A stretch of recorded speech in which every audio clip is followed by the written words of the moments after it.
Salut prieteni și bine ați revenit la un canal de investiții. Eu sunt Sebi și astăzi vom vorbi despre de ce munca grea nu este întotdeauna bine plătită. Una dintre cele mai frecvente vorbe pe care le auzim este: Păi tu știi cât de greu am muncit eu la chestia asta? Ar trebui să fiu mai bine plătit. Și mi se pare că oamenii foarte des se leagă de această idee că cu cât muncesc mai greu, cu atât munca ar trebui să fie mai bine plătită. Ceea ce foarte frecvent, dacă ne uităm în viața reală, nu se întâmplă. Azi voi vorbi despre 3 reguli, să le spunem așa, inspirate dintr-una din cărțile lui MJ DeMarco, Unscripted. Este în general o carte despre antreprenoriat, însă mi se pare o carte foarte utilă chiar și dacă cumva nu dorești să mergi pe antreprenoriat, pentru că îți dă o idee foarte bună și de ce sunt multe joburi apreciate și altele nu. Bun, și voi începe atunci cu prima regulă și mai exact este legea scalării. Munca pe care tu o faci, fie că lucrezi un job, fie că ai afacerea ta, cât de mulți oameni impactează, direct sau indirect. Deci cât de mulți oameni ajută ceea ce faci tu și doi la mână din punct de vedere al amplitudinii, practic cât de mare diferență face în viața lor. Pentru că nu e neapărat să impactezi foarte mulți oameni dacă poți doar să impactezi pe câțiva, dar într-un mod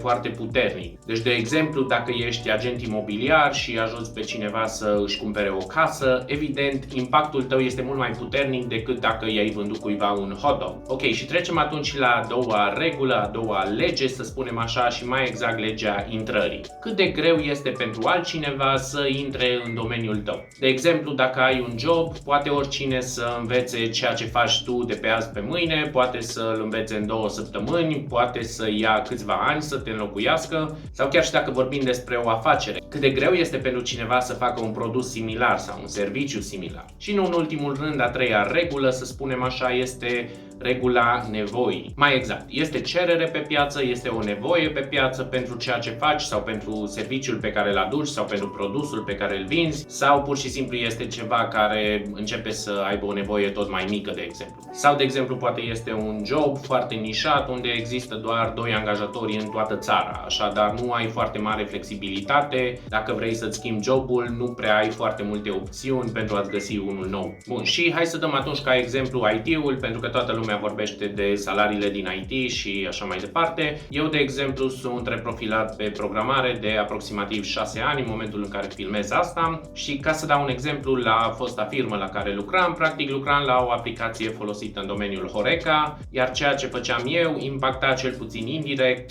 sute de mii, dacă nu chiar milioane de oameni. La fel și la alte joburi, aplicațiile la care lucram, evident nu de unul singur, cu încă câțiva colegi, dar erau servite în general către sute de mii sau chiar milioane de oameni, deci acolo intră legea scalării. Ceea ce faci poate să impacteze sute de mii, milioane, poate chiar și zeci de milioane de oameni și, depinzând de aplicațiile pe care le faci sau ceea ce construiești, poate chiar și să aibă un efect semnificativ asupra acelor oameni. Poate unii fac doar o aplicație care e doar un joc și, nu știu, este doar ceva care costă $1, însă anumite aplicații, poate folosite în domeniul medical sau în alte domenii, poate sunt domenii care valorează milioane sau miliarde de euro, deci pur și simplu, depinzând de ceea ce lucrezi, poți să ai și un salariu mult mai mare, pentru că ai, cel puțin în mod indirect, un impact mare asupra mai multor oameni. Iar dacă vorbim despre legea intrării, pur și simplu este un domeniu destul de dificil încât nu poate oricine să se apuce de programare astăzi și în 2 săptămâni să fie angajabil. Deși multe cursuri vor spune că poți să faci așa ceva, în experiența mea trebuie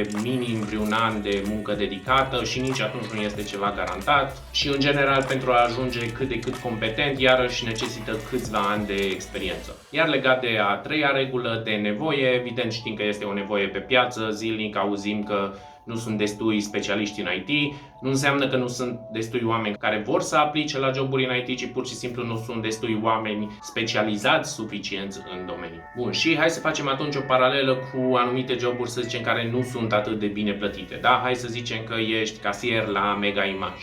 Ei bine, evident nu este nimic rău în asta, însă să sperăm că ai un plan cât de cât să faci cel puțin în următorii ani altceva. Bun, și de ce nu sunt bine plătite atunci și joburile de casier? Pentru că, în opinia mea, dacă lucrezi casier la Mega Image sau dacă ești lucrător comercial pe raion, în continuare este o muncă destul de dificilă. Și eu personal am lucrat pe raion prin 2011 la Dedeman și nu pot să zic că era o muncă neapărat ușoară.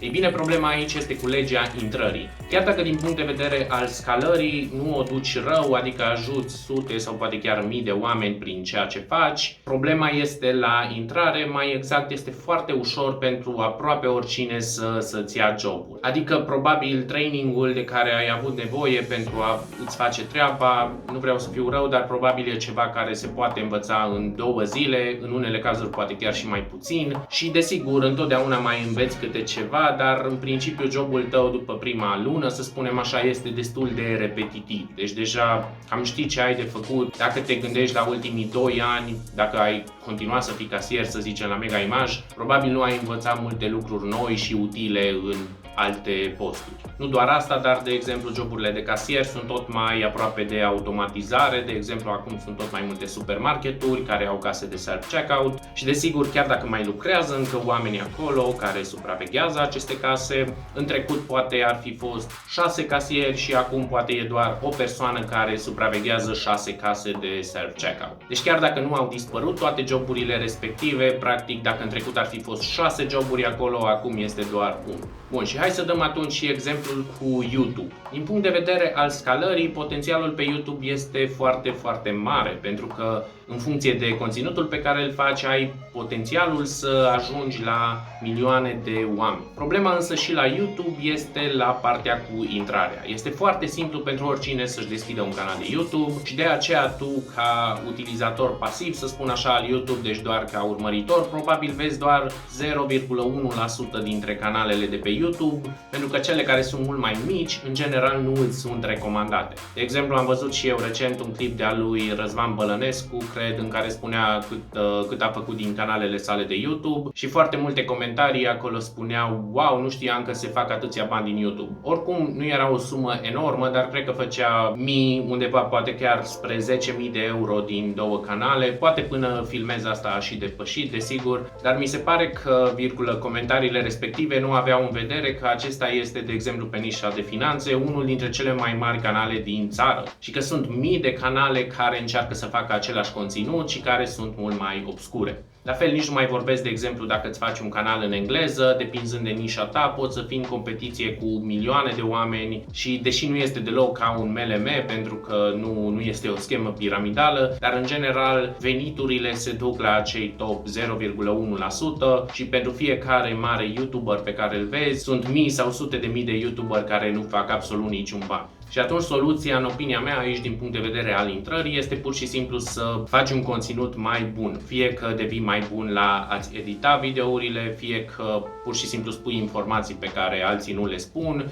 Depinde foarte mult, evident, de nișa ta, dacă e divertisment este total diferit. Iar desigur, legat de nevoie la YouTube, iarăși depinde foarte mult de nișă. Sunt oameni din nișe care nu prea au vizualizări, unde chiar și cei mai mari YouTuberi din nișa respectivă nu fac suficienți bani pentru a se întreține. Însă ideea e că afacerile, dacă putem să-i spunem așa, la YouTube, în care este o intrare foarte ușoară, deci poți chiar și tu să-ți deschizi mâine un canal de YouTube, sunt mult mai dificile, chiar dacă au potențial. Oricum, care e ideea din clipul de astăzi? Nu te gândi întotdeauna cum să muncești mai din greu, întotdeauna gândește-te cum poți să muncești mai inteligent, cum poți să impactezi cât mai mulți oameni, cum poți să faci ceva care este cât de cât dificil, încât să nu poată oricine să-ți ia jobul și, desigur, întotdeauna trebuie să fii conștient și de nevoia de pe piață. Și dacă faci asta în timp, poate în 10-20 de ani, cuplat și cu investițiile, desigur, poate că nu mai este nevoie să muncești deloc. Mulțumesc foarte mult că te-ai uitat, dacă ți-a plăcut conținutul, aș aprecia un like și ne vom vedea în clipurile următoare.